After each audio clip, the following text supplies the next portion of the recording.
7 മണിക്കൂർ നീണ്ട ചോദ്യം ചെയ്യലിന് ശേഷം ബിഷപ്പ് ഫ്രാങ്കോ മുളയ്ക്കൽ ക്രൗൺ പ്ലാസയിലേക്ക് തന്നെ തിരിച്ചുപോയിരിക്കുകയാണ്. നാളെ 10:30 വീണ്ടും ഹാജരാകണം എന്ന നിർദ്ദേശമാണ് കൊടുത്തിരിക്കുന്നത്. പറഞ്ഞ പല മൊഴികളിലും വ്യക്തത വേണം എന്നതാണ് അന്വേഷണ സംഘം പറയുന്നത്. അതുകൊണ്ടാണ് ഇന്നും അറസ്റ്റ് ഉണ്ടാകാത്തത്. ഇനിയും കൂടുതൽ ചോദ്യം ചെയ്യൽ ആവശ്യമുണ്ട് എന്ന് അന്വേഷണ സംഘം പറയുന്നു. ചോദ്യം ചെയ്യലിന്റെ ഒരു ഭാഗം മാത്രമാണ് അറസ്റ്റ്. ഇപ്പോൾ അറസ്റ്റ് ഉണ്ടാകുമോ ഇല്ലയോ എന്ന് പറയാനാകില്ല എന്നും കോട്ടയം SP ഹരിശങ്കർ മാധ്യമങ്ങളോട് വിശദീകരിച്ചു. ഇപ്പോൾ ക്രൗൺ പ്ലാസയിൽ നിന്നും MS അനീഷ് കുമാർ ചേരുന്നുണ്ട്. അനീഷ്, നാളെയും ഹാജരാകേണ്ടതുണ്ട്. ആ ഒരു സാഹചര്യത്തിലാണ് ഇന്നും ക്രൗൺ പ്ലാസയിലേക്ക് തന്നെ പോയിരിക്കുന്നത്. ബിഷപ്പ് അവിടെയുണ്ട്. എവിടെയാണ് അദ്ദേഹത്തിന്റെ താമസം? ആ ഹോട്ടലിൽ എന്തൊക്കെയാണ് വിവരങ്ങൾ? രേണുക, ക്രൗൺ പ്ലാസ ഹോട്ടലിന്റെ 10ാം നിലയിലാണ് ഫ്രാങ്കോ മുളയ്ക്കൽ താമസിക്കുന്നത്. 9, 10, 11 നിലകൾ പൂർണ്ണമായും ഫ്രാങ്കോയ്ക്ക് വേണ്ടി ബ്ലോക്ക് ചെയ്തിരിക്കുന്നു എന്നാണ് നമുക്ക് ഹോട്ടലിൽ നിന്നും മനസ്സിലാക്കാൻ കഴിയുന്നത്. കർശനമായ സുരക്ഷാ സന്നാഹങ്ങൾ ഇവിടെ ഒരുക്കിയിരിക്കുന്നു. മറ്റു മുറികളിലുള്ള ആളുകൾക്ക് ഈ നിലയിലേക്കും ഈ പോകുന്നതിന് പോലും സജ്ജീകരണമില്ല. ലിഫ്റ്റുകൾ ലോക്ക് ചെയ്തിരിക്കുന്നു എന്നാണ് നമുക്ക് മനസ്സിലാക്കാൻ കഴിയുന്നത്. നിരവധി ആളുകൾ ഇന്നലെ മുതൽ ഈ ഹോട്ടലിലേക്ക് വിളിക്കുകയും തങ്ങളുടെ രോഷപ്രകടനം അറിയിക്കുകയും ചെയ്തിരുന്നു. 2 കാരണങ്ങൾ കൊണ്ടാണ് പോലീസ് ഈ സ്ഥലത്ത് താമസിക്കാൻ തന്നെ അനുവദിച്ചത് എന്നാണ് അറിയാൻ കഴിയുന്നത്. ഒരു സ്വകാര്യ സുരക്ഷാ സേനാംഗങ്ങൾ ഫ്രാങ്കോയോടൊപ്പം വന്നിരിക്കുന്നു. അവർക്ക് താമസിക്കുന്നതിനുള്ള സൗകര്യമുണ്ട്. മറ്റ് ഹോട്ടലുകളെ അപേക്ഷിച്ച് കൂടുതൽ സുരക്ഷിതമായ ഒരു താവളമായി വേണമെങ്കിൽ ഇതിനെ വിശേഷിപ്പിക്കുകയും ചെയ്യാം. ഒപ്പം പോലീസിൻ്റെ കർശനമായ നിരീക്ഷണത്തിന് കീഴിലാണ് ഫ്രാങ്കോ മുളയ്ക്കൽ ഉള്ളത്. ഇപ്പോഴും പോലീസ് വാഹനങ്ങൾ അകത്തേക്ക് പോയിക്കൊണ്ടിരിക്കുന്ന കാഴ്ചകളാണ് നമുക്ക് കാണാൻ കഴിയുന്നത്. ഏതാണ്ട് 4 വണ്ടി പോലീസ് ഇപ്പോൾ മാത്രം ഈ ഹോട്ടലിന് ഉൾവശത്തുണ്ട്. അതുകൊണ്ട് ഫ്രാങ്കോ മറ്റെവിടേക്കും പോകില്ലെന്ന് ഉറപ്പ് വരുത്തുകയും കൂടി ഒരുപക്ഷെ ഈ നിരീക്ഷണത്തിൻ്റെ ലക്ഷ്യമാണെന്ന് നമുക്ക് കരുതേണ്ടി വരും. എന്തായാലും നാളെ രാവിലെ പതിവ് പോലെ തന്നെ ഇവിടുന്നായിരിക്കും ബിഷപ്പ് ഫ്രാങ്കോ മുളയ്ക്കൽ ചോദ്യം ചെയ്യാൻ പോകുന്നത്. ഇന്നലെ ഈ ഹോട്ടലിൽ എത്തിയ ശേഷം രാത്രി ഒരിടത്തേക്കും ഫ്രാങ്കോ പോയിരുന്നില്ല. റെസ്റ്റോറൻറ്റിൽ ഭക്ഷണം കഴിക്കാൻ പോലും പോയിരുന്നില്ല എന്നാണ് നമുക്ക് ഹോട്ടലിൽ നിന്ന് തന്നെയുള്ള നമ്മുടെ പ്രതിനിധിയിൽ നിന്നും മനസ്സിലായത്. ഭക്ഷണം മുറിയിലേക്ക് എത്തിക്കുന്ന അവസ്ഥയായിരുന്നു.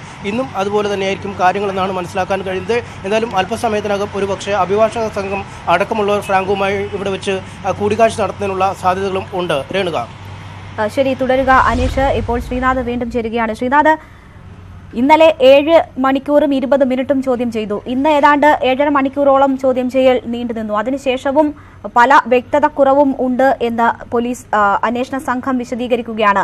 യാതൊരു നിയമ തടസ്സവുമില്ല എന്ന് വിശദീകരിക്കുമ്പോൾ തന്നെയാണ് വ്യക്തത വേണം എന്ന ഒരാവശ്യം മുന്നോട്ട് വയ്ക്കുന്നത്. വലിയ രീതിയിലുള്ള പ്രതിഷേധം. പരാതിക്കാരി പരാതി നൽകി ഏതാണ്ട് 100 ദിവസത്തോട് അടുത്തെത്തുന്നു. അപ്പോൾ പോലും അറസ്റ്റ് ഇല്ലാത്തതിനെതിരെ വലിയ പ്രതിഷേധം ഉയരുന്നുണ്ട്.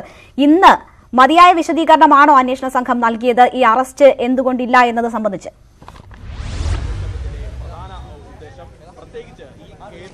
അന്വേഷണ സംഘം നൽകിയിരിക്കുന്ന പ്രധാനപ്പെട്ട കാര്യങ്ങൾ ഇതാണ്. അതായത് ഈ മൊഴി നൽകിയിരിക്കുന്നു, ബിഷപ്പ് മൊഴി നൽകിയിരിക്കുന്നു. ഈ മൊഴിയുടെ അടിസ്ഥാനത്തിൽ രേഖകൾ എത്രമാത്രം സാങ്കത്യമുള്ളതാണ് എന്ന് കണ്ടെത്തേണ്ടതുണ്ട്. ഈ രേഖകളുമായി തട്ടിച്ചു നോക്കുമ്പോൾ ബിഷപ്പ് പറഞ്ഞ കാര്യങ്ങൾ വ്യക്തമാണോ എന്ന് മനസ്സിലാക്കേണ്ടതുണ്ട്.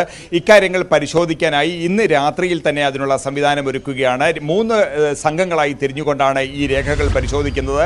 ആ രേഖകളുടെ പരിശോധന ഇന്ന് രാത്രി തന്നെ അത് പൂർത്തിയാക്കും. അതോടൊപ്പം തന്നെ നാളെ ഒരു നിയമോപദേശത്തിന് പോലീസ് ശ്രമിക്കുന്നുണ്ട്. അതായത് ഹൈക്കോടതിയുടെ പരിഗണനയ്ക്ക് ഈ മുൻകൂർ ജാമ്യാപേക്ഷ ഇരിക്കുമ്പോൾ ഈ കേസ് ഇദ്ദേഹത്തെ അറസ്റ്റ് ചെയ്യുന്നത് എത്രമാത്രം സാങ്കത്യമുള്ള കാര്യമാണ് എന്നുള്ള കാര്യം പരിഗണിക്കുന്നുണ്ട്. നേരത്തെ ഇത്തരം ചില കേസുകളിൽ നേരത്തെ അല്പം ധൃതി വെച്ച് സർക്കാർ അല്ലെങ്കിൽ പോലീസ് അറസ്റ്റ് നടപടികളുമായി മുന്നോട്ട് പോയപ്പോൾ ഹൈക്കോടതിയുടെ ഭാഗത്ത് നിന്ന് ചില വിമർശനങ്ങൾ ഉണ്ടായിരുന്നു. അതുകൊണ്ട് തന്നെ നിയമപരമായ നടപടിക്രമങ്ങൾ കൂടി പൂർത്തിയാക്കിയ ശേഷം അറസ്റ്റ് എന്ന നടപടികളിലേക്ക് കടക്കുക എന്നുള്ളതാണ് പോലീസ് ഉദ്ദേശിക്കുന്നത്. നമ്മൾ ഇക്കാര്യത്തിൽ നിന്ന് മനസ്സിലാക്കുന്ന ഒരു കാര്യമുണ്ട്. അതായത് അറസ്റ്റ് അനിവാര്യമാണ്. പോലീസിന് അക്കാര്യം സ്ഥിരീകരിക്കാനും കഴിഞ്ഞിട്ടുണ്ട്. കാരണം അന്വേഷണത്തിൽ ഏറെ മുന്നോട്ട് പോയിരിക്കുന്നു എന്ന് പോലീസ് പറയുന്നുണ്ട്. അന്വേഷണം ഏറെ പുരോഗമിച്ചിരിക്കുന്നു. അന്വേഷണത്തിൽ ഏറെ കാര്യങ്ങൾ മനസ്സിലാക്കാൻ കഴിഞ്ഞിട്ടുണ്ട്. നേരത്തെ പല കാര്യങ്ങളിലും അവ്യക്തതയുണ്ടായിരുന്നു, മൊഴികളിൽ വൈരുദ്ധ്യമുണ്ടായിരുന്നു. എന്നാൽ ചോദ്യം ചെയ്യലിൽ നിന്ന് പല മൊഴികളിലെയും വൈരുദ്ധ്യത്തിന്റെ സത്യാവസ്ഥ പോലീസിനെ ബോധ്യപ്പെട്ടു. ബോധ്യപ്പെട്ടിരിക്കുന്നു. അതുകൊണ്ട് തന്നെ ഈ കേസന്വേഷണവുമായി മുന്നോട്ട് പോകാൻ കഴിയുന്ന ഒരു സാഹചര്യമാണ് ഇപ്പോൾ നിലവിലുള്ളത്. മാത്രമല്ല, വേണ്ടി വന്നാൽ അറസ്റ്റ് ഉൾപ്പെടെയുള്ള നടപടികളിലേക്ക് പോകാൻ തക്ക തെളിവുകൾ ഇപ്പോൾ പോലീസിന്റെ കൈവശം ലഭിച്ചിട്ടുണ്ട്. പക്ഷേ അറസ്റ്റിലേക്ക് പോകുന്നതിന് മുമ്പ് ചില കാര്യങ്ങൾ വ്യക്തത വരുത്താനുണ്ട്. ആ വ്യക്തത വരുത്തുന്നതിന് വേണ്ടി 3 സംഘങ്ങളായി തിരിഞ്ഞുകൊണ്ട് രേഖകൾ പരിശോധിക്കുന്ന നടപടി ഒരു സൈഡിൽ ഒരു വശത്ത് പൂർത്തീകരിക്കുമ്പോൾ മറുവശത്ത് നിയമപരമായ സാങ്കത്യത്തെക്കുറിച്ച് നിയമപരമായ അംഗീകാരം കൂടി അക്കാര്യത്തിൽ നേടുക, നിയമോപദേശം തേടുക എന്നുള്ള മറ്റൊരു കാര്യമാണ് പോലീസ് ഉദ്ദേശിക്കുന്നത്. രേഖാമൂലം നിയമോപദേശം വേണം എന്നുള്ളതാണ്. നിയമപരമായ രേഖാമൂലമുള്ള ഉപദേശത്തെക്കാൾ ഉപരിയായി നിയമപരമായ ഒരു കൺസൾട്ടേഷൻ, ഒരു ആശയവിനിമയമാണ് അവർ ഇപ്പോൾ നടത്തിക്കൊണ്ടിരിക്കുന്നത്. അത് നാളെ രാവിലത്തേക്ക് ലഭ്യമാകുമെന്ന് കരുതുന്നു. അങ്ങനെ വന്നാൽ നാളെ കൂടെ ചോദ്യം ചെയ്തതിനു ശേഷം എന്നുള്ളതാണ് പോലീസ് ഉദ്ദേശിക്കുന്നത്. അതുകൊണ്ട് നാളെയും ചോദ്യം ചെയ്യും എന്നാണ് അന്വേഷണ സംഘം പറയുന്നത്. എന്താണ് അത് സൂചിപ്പിക്കുന്നത്? ബിഷപ്പിന്റെ നിസ്സഹകരണമാണോ, ചോദ്യം ചെയ്യലിനോടുള്ള നിസ്സഹകരണമാണോ, അതോ അതിവിദഗ്ധമായി ഈ ചോദ്യം ചെയ്യലുകളെ മറികടക്കാൻ ബിഷപ്പിന് ഇപ്പോഴും കഴിയുന്നു എന്നതാണോ അത് സൂചിപ്പിക്കുന്നത്? എന്താണ് നമുക്ക് മനസ്സിലാക്കാൻ കഴിയുന്നത്? എന്തെങ്കിലും പോലീസ് പറയുന്നതിൽ നിന്നും നമുക്ക് വായിച്ചെടുക്കാൻ കഴിയുന്നുണ്ടോ? രേണുക, പോലീസിനോട് ബിഷപ്പ് പൂർണ്ണമായും സഹകരിക്കുന്നുണ്ട്, ചോദ്യങ്ങളിൽ വ്യക്തമായ മറുപടി നൽകുന്നുണ്ട് എന്നാണ് പോലീസ് നമ്മളോട് പറഞ്ഞിരിക്കുന്നത്. പക്ഷേ ഒരു കാര്യമുണ്ട്, ബിഷപ്പ് പറയുന്നത് എല്ലാം മുഖവിലേക്ക് എടുക്കാൻ സാധ്യമല്ല. അക്കാര്യത്തിൽ ബിഷപ്പ് ഏതെങ്കിലും സത്യമാണ് പറയുന്നതെങ്കിൽ പോലും അതിന് ഉപോത്ബലകമായ തെളിവുകൾ, രേഖകളൊക്കെ നോക്കേണ്ടതുണ്ട്, പരിശോധിക്കേണ്ടതുണ്ട്. മാത്രമല്ല, ഇത് ചോദ്യം ചെയ്യലിൽ അവസാനിക്കുന്ന ഒരു പ്രക്രിയയല്ല. നാളെ ഹൈക്കോടതിയുടെ മുൻപാകെ അല്ലെങ്കിൽ മറ്റ് വിചാരണ കോടതികളുടെ മുമ്പാകെ പോകുന്ന കേസാണ്. അതുകൊണ്ട് തന്നെ രേഖകളുടെ ബലം കൂടി ഈ കേസിന്റെ ഉറപ്പിന് ആവശ്യമുണ്ട്. അതുകൂടി സംഘടിപ്പിച്ചുകൊണ്ട് കേസ് ബലവത്താക്കിക്കൊണ്ട് അരക്കിട്ടുറപ്പിച്ചുകൊണ്ട് മുന്നോട്ട് പോകുക എന്നുള്ളതാണ് പോലീസ് ഉദ്ദേശിക്കുന്നത്. അതിനു വേണ്ടിയിട്ടാണ് ബിഷപ്പ് പറഞ്ഞ കാര്യങ്ങളുടെ അടിസ്ഥാനത്തിൽ രേഖകളിൽ കൃത്യത വരുത്തുക, രേഖകളിലും അതുണ്ടോ എന്ന് നോക്കി കൃത്യത വരുത്തുക. ബിഷപ്പ് താൻ സന്ദർശിച്ചിട്ടില്ല എന്ന് പറഞ്ഞാൽ ആ കന്യാസ്ത്രീ മഠത്തിലെ രേഖകളിൽ അതുണ്ടോ, അല്ലെങ്കിൽ കന്യാസ്ത്രീ മഠത്തിലെ രേഖകൾ അതില്ലയോ എന്നുള്ള കാര്യം വ്യക്തമാക്കേണ്ടതുണ്ട്. ഇത്തരത്തിൽ ഞാൻ ഉദാഹരണം പറഞ്ഞതാണ്. ഇത്തരത്തിൽ മറ്റെല്ലാ കാര്യങ്ങളും പരിശോധിച്ച് ആ കേസിനെ കൂടുതൽ ബലവത്താക്കി മുന്നോട്ട് കൊണ്ടുപോകുക എന്നുള്ളത് തന്നെയാണ് ഇപ്പോൾ പോലീസ് സംഘം ഉദ്ദേശിക്കുന്നത്. അതേപോലെ തന്നെ നിയമോപദേശവും നിയമപരമായ അതിൻ്റെ സാങ്കത്യത്തെക്കുറിച്ചുള്ള ഒരു കൺസൾട്ടേഷനും അവർ നടത്തുന്നുണ്ട്. അക്കാര്യത്തിലും ഒരു ഉറപ്പ് വന്ന ശേഷം എല്ലാ തരത്തിലും പോലീസിന്റെ ഭാഗം ശരിയാണ് എന്ന് ഉറപ്പാക്കിക്കൊണ്ട് നടപടികളിലേക്ക് പോവുക എന്നുള്ളതാണ് ഉദ്ദേശിക്കുന്നത്. അറസ്റ്റ് വൈകുന്നതിൽ വിശദീകരണമായി പറയുന്നത്. ഞാൻ തിരിച്ചു വരാം. ഇപ്പോൾ MS അനീഷ് കുമാർ ക്രൗൺ പ്ലാസയിൽ നിന്ന് തുടരുന്നുണ്ട്. അനീഷ്, കഴിഞ്ഞ ദിവസം മാധ്യമങ്ങൾക്ക് ബിഷപ്പിന്റെ ചിത്രം പോലും ലഭിക്കാത്ത രീതിയിൽ സുരക്ഷയൊരുക്കി അല്ലെങ്കിൽ മറച്ചു പിടിച്ചു കൊണ്ടുപോകാൻ ബിഷപ്പിനോടൊപ്പമുള്ളവരും പോലീസും ശ്രമിച്ചിരുന്നു. അതിനുശേഷം ഇന്നും അത് ആവർത്തിക്കുന്നത് നമ്മൾ കണ്ടു. ഇന്നും അതേ സുരക്ഷയിൽ തന്നെയാണ്, മാധ്യമങ്ങളെ കബളിപ്പിച്ച് തന്നെയാണ് ബിഷപ്പിനെ പുറത്തെത്തിച്ച് ഇപ്പോൾ ഹോട്ടൽ വരെയും കൊണ്ടുപോയിരിക്കുന്നത്. ആ സുരക്ഷാ ക്രമീകരണങ്ങളുടെ ഭാഗമായി തന്നെയാണോ, അതോ ബിഷപ്പിന് ലഭിക്കുന്ന അധികമായ പോലീസിൽ നിന്നും ലഭിക്കുന്ന സഹകരണമായി അതിനെ കാണണമോ? രാവിലെ 10:30 ഹാജരാകാനാണ് പറഞ്ഞിരിക്കുന്നത്. ആ സമയം വരെയും ഈ സുരക്ഷ ഒരുക്കുന്നതിന് വേണ്ടിയുള്ള പോലീസ് സന്നാഹങ്ങൾ ഹോട്ടലിൽ തന്നെ ഉണ്ടാകുമോ?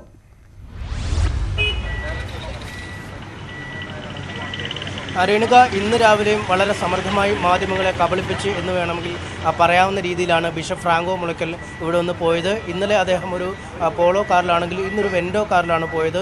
ഈ ഹോട്ടലിൻ്റെ ഏറ്റവും അടിയിലത്തെ നിലയിൽ വരെ എത്തിയ ശേഷം അവിടെ നിന്നും വാഹനത്തിൽ കയറിയാണ് അദ്ദേഹം പുറത്തേക്ക് വീണത്. ഇവിടെ നിന്നും മുന്നോട്ടുള്ള വഴിയിൽ വൺ വേ കയറിയ ശേഷം പോലീസിൻ്റെ സഹായത്തോടെ വളരെ പെട്ടെന്ന് അടുത്ത വഴിയിലേക്ക് നീങ്ങിയാണ് അദ്ദേഹം പോയത്. നമുക്ക് കാണാം ഈ ദൃശ്യങ്ങളിൽ തന്നെ ഈ ഹോട്ടലിൻ്റെ 10ാമത്തെ നിലയിലാണ് ബിഷപ്പ് ഫ്രാങ്കോ മുളയ്ക്കൻ താമസിക്കുന്നത്.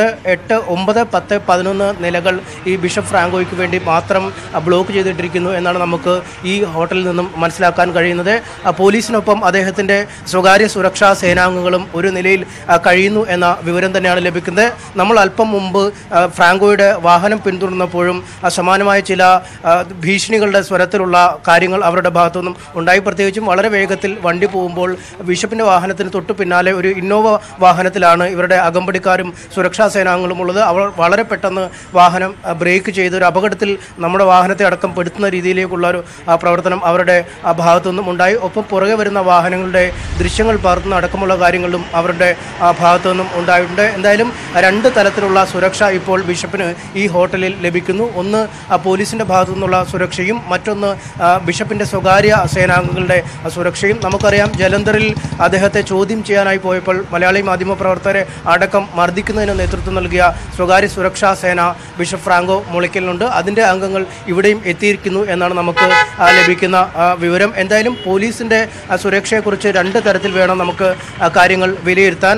കാരണം ഒന്ന്, അദ്ദേഹത്തിൻ്റെ സാന്നിധ്യം ഇവിടെ ഉണ്ടെന്ന് ഉറപ്പുവരുത്തുക എന്നൊരു, ഇപ്പോൾ ബിഷപ്പിനോടൊപ്പമുള്ള ഇന്നലെ ബിഷപ്പ് ചോദ്യം ചെയ്യലിന് ഹാജരായ വാഹനമാണ് ഇപ്പോൾ അകത്തേക്ക് പോയിരിക്കുന്നത്. ജലന്ധർ രൂപതയിൽ നിന്ന് വന്ന ആളുകളാണ് ആ വാഹനത്തിൽ ഉള്ളതെന്ന് നമുക്ക് വ്യക്തമാക്കുന്നു. അവർ അകത്തേക്ക് ഇപ്പോൾ പോയിരിക്കുകയാണ്. ബിഷപ്പുമായി ആശയവിനിമയം നടത്തുന്നതിന് വേണ്ടി അകത്തേക്ക് പോയിരിക്കുകയാണ്. ഞാൻ നേരത്തെ പറഞ്ഞു വന്ന തരത്തിൽ രണ്ട് തരത്തിലുള്ള സുരക്ഷയുണ്ട്. അതിൽ ഒന്ന് ബിഷപ്പിന് സുരക്ഷ ഉറപ്പുവരുത്തുക എന്നതും മറ്റൊന്ന് ബിഷപ്പ് കൊച്ചി നഗരം വിട്ടുപോകുന്നില്ല എന്ന് ഉറപ്പുവരുത്തേണ്ട ഒരു ബാധ്യതയും ഒരു പക്ഷേ പോലീസിനുണ്ട്. അത് ഉറപ്പുവരുത്തുന്നതിനുള്ള ഒരു നടപടിക്രമത്തിന്റെ ഭാഗമായും വേണമെങ്കിൽ ഈ പോലീസിന്റെ നിരീക്ഷണത്തെയും സുരക്ഷയും എന്തായാലും അതീവ സുരക്ഷയിലാണ് ബിഷപ്പ് ഇന്നും ക്രൗൺ പ്ലാസയിൽ തങ്ങുന്നത്. നാളെ 10:30 ഇനി അന്വേഷണ സംഘത്തിന് മുന്നിൽ ഹാജരാകേണ്ടത്. പോലീസിന്റെ സുരക്ഷ, ഒപ്പം സ്വകാര്യ സുരക്ഷാ അംഗങ്ങൾ ഉൾപ്പെടെ ഉണ്ട്. അവിടെ അതീവ സുരക്ഷയിൽ തന്നെ ബിഷപ്പ് ക്രൗൺ പ്ലാസയിൽ തങ്ങുന്നു. ഇപ്പോൾ ഡാനി പോൾ ഒരിക്കൽ കൂടി നമുക്കൊപ്പം ചേരുകയാണ്. ഡാനി, കൊച്ചിയിൽ മാത്രമല്ല സംസ്ഥാനത്തിന്റെ പല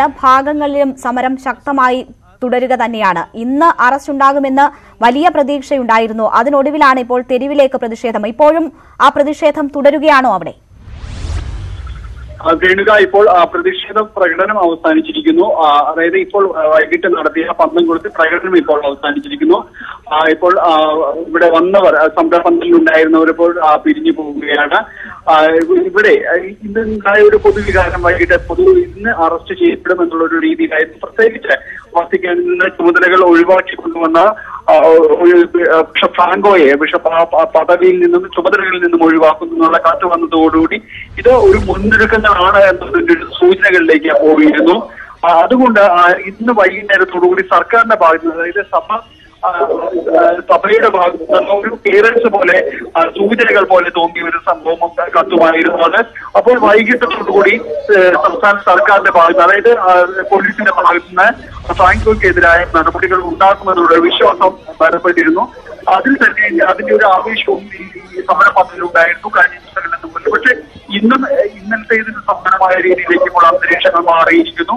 പക്ഷേ വൈകുന്നേരം മുൻപ് ഫാദർ ജസ്റ്റിൻ പാട്ടോടെ സമരസമിതിയുടെ കൺവീനർ അദ്ദേഹം പറഞ്ഞത് സമരം ഈ തീരുമാനം കൊണ്ട് സമരം പിൻവലിക്കുന്നില്ല. കാരണം പിൻവലിക്കുന്നില്ല എന്നുള്ളത് സമരം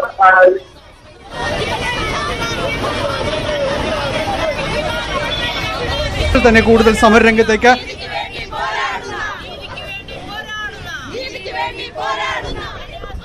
ഡാനിപ്പോളാണ് വിവരങ്ങൾ നൽകുന്നത്. ഇന്ന് അറസ്റ്റ് ഉണ്ടാകും എന്ന് വിശ്വസിച്ചിരുന്നു സമരപന്തലിലുള്ളവർ. അങ്ങനെ ഒരു തോന്നലായിരുന്നു അവർ. എന്നാൽ ഇന്നും അറസ്റ്റ് ഇല്ല എന്ന് കണ്ടതോടുകൂടിയാണ് അവർ പന്തം കൊളുത്തി പ്രകടനം നടത്തിയത്. ഇപ്പോൾ എന്തായാലും പ്രകടനം ഏതാണ്ട് അവസാനിച്ചിരിക്കുന്നു. പക്ഷേ ശക്തമായ പ്രതിഷേധം പലയിടങ്ങളിലും തുടരുന്നു എന്ന് വേണം മനസ്സിലാക്കാൻ. ഡാനിപ്പോളാണ് വിവരങ്ങൾ നൽകിയത്. എന്തായാലും നാളെ 10:30 ബിഷപ്പ് വീണ്ടും ചോദ്യം ചെയ്യലിന് ഹാജരാകേണ്ടത്. അങ്ങനെ ഒരു നിർദ്ദേശമാണ് അന്വേഷണ സംഘം നൽകിയിരിക്കുന്നത്. ബിഷപ്പ് ഫ്രാങ്കോ മുളയ്ക്കലിനെതിരായ സമരത്തെ വിമർശിച്ച് CPM സംസ്ഥാന സെക്രട്ടറി കോടിയേരി ബാലകൃഷ്ണൻ. ബിഷപ്പ് പ്രതിയാണോ അല്ലയോ എന്ന് തീരുമാനിക്കേണ്ടത് അന്വേഷണ ഉദ്യോഗസ്ഥരാണ്. സമര കോലാഹലങ്ങൾ ഉണ്ടാക്കി പോലീസ് നടപടികൾ തടസ്സപ്പെടുത്തുന്നത് ശരിയല്ലെന്നും കോടിയേരി ബാലകൃഷ്ണൻ തിരുവനന്തപുരത്ത് പറഞ്ഞു. തെറ്റുചെയ്തിട്ടുണ്ടെങ്കിൽ തെളിവുകൾ ശേഖരിച്ച് ബന്ധപ്പെട്ട ഇൻവെസ്റ്റിഗേഷൻ ഓഫീസർമാരാണ് പ്രതിയാണോ അല്ലയോ തീരുമാനിക്കുന്നത്. ഒരു കേസിൽ ഒരാളെ പ്രതി ചേർക്കപ്പെട്ടാൽ ആ പ്രതിയായി ചേർക്കപ്പെട്ടാൽ കുറ്റവാളിയാണെന്ന് കോടതിയിൽ സ്ഥാപിക്കേണ്ടത് ഇൻവെസ്റ്റിഗേറ്റിംഗ് ഏജൻസിയുടെ ചുമതലയാണ്. അത് നിർവഹിക്കാൻ ആവശ്യമായ തെളിവുകൾ പ്രോസിക്യൂഷൻ ശേഖരിക്കണം.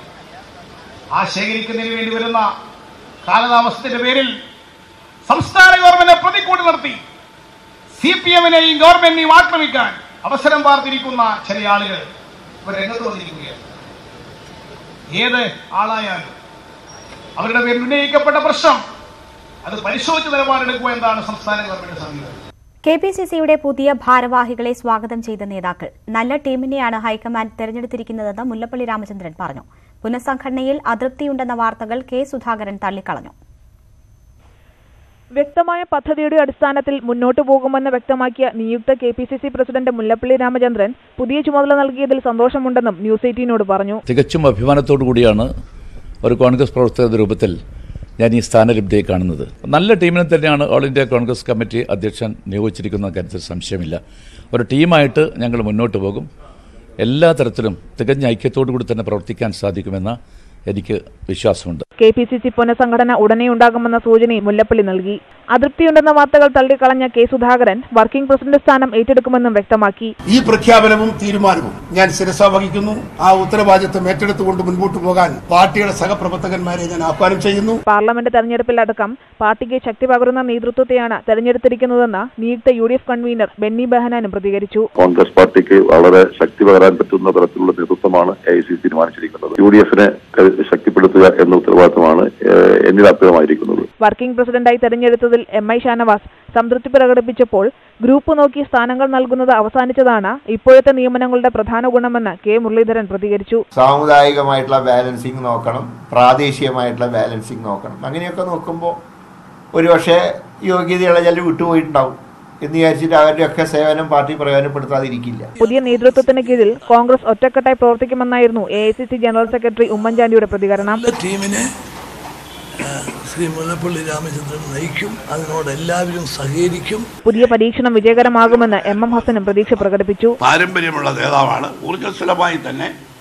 കെപിസിസിക്ക് അദ്ദേഹത്തിന് നേതൃത്വം നൽകാൻ കഴിയും എന്നാണ് എന്റെ വിശ്വാസം. News desk news 18. കെപിസിസിയുടെ നിയുക്ത ഭാരവാഹികളെ ഡൽഹിയിലേക്ക് വിളിപ്പിച്ചു. പുതിയ ഭാരവാഹികൾ രാഹുൽ ഗാന്ധിയുമായി കൂടിക്കാഴ്ച നടത്തും. ശനിയാഴ്ചയാണ് കൂടിക്കാഴ്ച. വിവരങ്ങളുമായി TG സജിത്ത് ചേരുന്നു. സജിത്ത്, എന്താണ് ഈ കൂടിക്കാഴ്ചയിലൂടെ ലക്ഷ്യം വെക്കുന്നത്?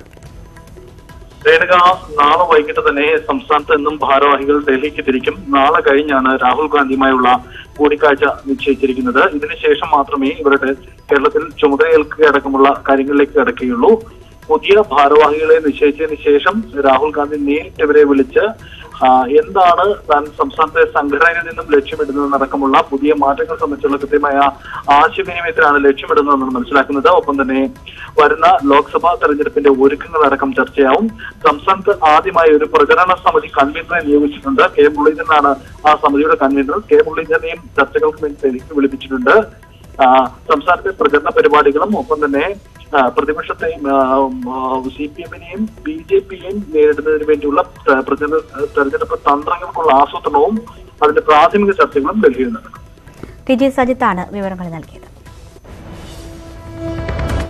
പുതിയ പ്രസിഡന്റിനെയും വർക്കിംഗ് പ്രസിഡന്റിനെയും പ്രഖ്യാപിച്ചിട്ടും കെപിസിസിയിൽ അതൃപ്തിയും വടംവലിയും അവസാനിക്കുന്നില്ല.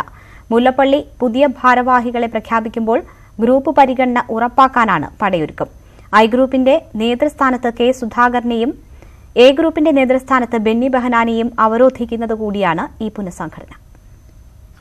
ഹൈക്കമാൻഡ് ഗ്രൂപ്പിൽ നിന്നുള്ള മുല്ലപ്പള്ളിയെ പ്രസിഡന്റായി പ്രഖ്യാപിച്ചെങ്കിലും വർക്കിംഗ് പ്രസിഡന്റുമാരെയും UDF കൺവീനറെയും തീരുമാനിച്ചത് കഴിഞ്ഞ കാലങ്ങളിലെ ചില പരിഗണനകൾ കണക്കിലെടുത്തു തന്നെയാണ്. പക്ഷേ അപ്പോഴും പാർട്ടിയിൽ ഐക്യമുറപ്പിക്കാൻ കോൺഗ്രസ് ഹൈക്കമാൻഡിന് കഴിഞ്ഞിട്ടില്ല. വർക്കിംഗ് പ്രസിഡന്റ് ആകുന്നതോടെ I ഗ്രൂപ്പിന്റെ നേതൃത്വം കൂടിയാണ് കെ സുധാകരൻ ഏറ്റെടുക്കുന്നത്. മുല്ലപ്പള്ളിയും കൊടിക്കുന്നിൽ സുരേഷും MI ഷാനവാസും ഉൾപ്പെടുന്ന കെപിസിസി നേതൃനിരയിൽ സുധാകരൻ തന്നെയായിരിക്കും ഇനി പ്രമാണി. ബെന്നി ബെഹനാനു വേണ്ടി UDF കൺവീനർ സ്ഥാനം നേടിയെടുത്താണ് ഗ്രൂപ്പ് പ്രാതിനിധ്യം A ഗ്രൂപ്പ് ഉറപ്പാക്കിയത്. കെപിസിസി പ്രസിഡന്റ് സ്ഥാനത്തിനു വേണ്ടി അവകാശവാദം ഉന്നയിച്ച I ഗ്രൂപ്പുകൾ ഇപ്പോഴത്തെ തീരുമാനത്തെ എതിർക്കാത്തത് ഇതുകൊണ്ടുകൂടിയാണ്. പുതിയ പ്രസിഡന്റ് നിയമിക്കുന്ന ജനറൽ സെക്രട്ടറിമാരടക്കമുള്ള ഭാരവാഹികൾക്ക് വേണ്ടിയാകും ഗ്രൂപ്പുകളുടെ ഇനിയുള്ള ചരടുവലി. ഈ പോരാട്ടത്തിൽ I ഗ്രൂപ്പിന് വേണ്ടി കെ സുധാകരനും A ഗ്രൂപ്പിന് വേണ്ടി ബെന്നി ബെഹനാനുമാകും രംഗത്തിറങ്ങുക. ഇതിൽ വിജയിച്ചാൽ ഗ്രൂപ്പ് നേതൃത്വം കൂടിയാണ് ഇവർക്ക് ലഭിക്കുക. വർക്കിംഗ് പ്രസിഡന്റിനെ നിയമിച്ച സാഹചര്യത്തിൽ ഇനി വൈസ് പ്രസിഡന്റുമാരുണ്ടാകില്ല. അതുകൊണ്ട് തന്നെ പുതിയ അംഗീകാരം ലഭിച്ചില്ലെങ്കിൽ VD സതീശനടക്കമുള്ള നിലവിലെ വൈസ് പ്രസിഡന്റുമാരും മറ്റ് മുതിർന്ന നേതാക്കളും വേറെ പോർമുഖം തുറക്കാനും സാധ്യതയുണ്ട്. ഹൈക്കമാൻഡ് ഗ്രൂപ്പിന്റെ ഭാഗമാണെങ്കിലും സ്വന്തം അനുവർത്തികളിലെ പ്രധാന പദവികളിലെത്തിക്കാൻ മുല്ലപ്പള്ളി രാമചന്ദ്രനും ശ്രമിച്ചേക്കാം. പുനഃസംഘടിപ്പിക്കാനിരിക്കുന്ന സംസ്ഥാന കമ്മിറ്റിയിൽ തങ്ങളുടെ ഇഷ്ടക്കാരെ തിരികെ കയറ്റാൻ സംസ്ഥാനത്തെ മുതിർന്ന നേതാക്കൾ സമ്മർദ്ദം ആരംഭിച്ചു കഴിഞ്ഞു. പ്രസിഡന്റിനെയും വർക്കിംഗ് പ്രസിഡന്റുമാരെയും നിയമിച്ചതിനേക്കാൾ സങ്കീർണമായിരിക്കും ഇനിയുള്ള പുനഃസംഘടനയെന്ന് ഇതോടെ വ്യക്തമാണ്. പാർട്ടിയിൽ തിരിച്ചെത്തിയ ശേഷം മികച്ച അംഗീകാരം ലഭിച്ച കെ മുരളീധരൻ തൽക്കാലത്തേക്കെങ്കിലും ഗ്രൂപ്പ് നീക്കങ്ങൾക്ക് മുതിർന്നേക്കില്ല എന്നതാണ് ഇപ്പോൾ ലഭിക്കുന്ന സൂചനകൾ. തിരുവനന്തപുരത്ത് നിന്നും ടി.ജി. സജിത്, ന്യൂസ് 8. വാർത്തകൾ തുടരുന്നു. കേരളത്തിന്റെ പ്രളയാനന്തര പുനർനിർമ്മാണത്തിനായി കേന്ദ്ര GSTയിൽ സെസ് ഏർപ്പെടുത്താൻ ധാരണ. അരുൺ ജെയ്റ്റ്ലിയുമായി തോമസ് ഐസക് നടത്തിയ കൂടിക്കാഴ്ചയിലാണ് ഇക്കാര്യത്തിൽ ധാരണയായത്. വായ്പാ പരിധി ഉയർത്തണമെന്ന കേരളത്തിന്റെ ആവശ്യവും തത്വത്തിൽ അംഗീകരിച്ചതായി തോമസ് ഐസക് അറിയിച്ചു. കേന്ദ്ര സർക്കാർ തത്വത്തിൽ അംഗീകരിച്ചിരിക്കും.